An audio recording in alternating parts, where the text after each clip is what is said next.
71 সালে যারা যুদ্ধ করে দেশকে স্বাধীন করেছিল, 71 সালে ছিল স্বাধীনতা অর্জন করেছি আমরা।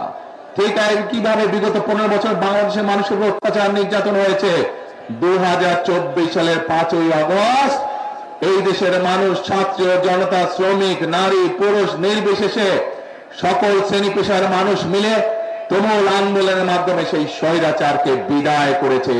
অর্থাৎ 2024 সালে 5ই আগস্ট হলো স্বাধীনতা রক্ষার আন্দোলন, স্বাধীনতা রক্ষার যুদ্ধ ছিল।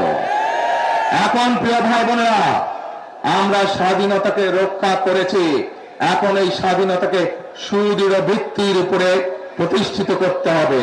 তাহলে কি করতে হবে? আমাদেরকে গণতান্ত্রিক প্রক্রিয়া চালু করতে হবে, দেশের মানুষের কথা বলার অধিকার দিতে হবে। একমাত্র এই নিশ্চয়তা দিতে পারে কে? কোন দল? ধানের শীষ একমাত্র দিতে পারে।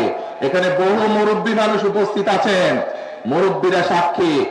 যখনই ধানের শীষ দেশ পরিচালনার দায়িত্বে ছিল, তখনই পৌরসভার ইলেকশন হোক, ইউনিয়ন পরিষদ ইলেকশন হোক, আল্লাহর রহমতে মোটামুটি ঠিকঠাক ভাবে ইলেকশন হয়েছে।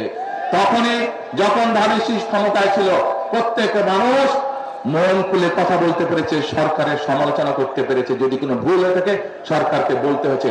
কোন মানুষ গুমের শিকার হয়নি, খুনের শিকার হয় নাই যখন ধানের শীষ দেশ পরিচালনার দায়িত্বে ছিল।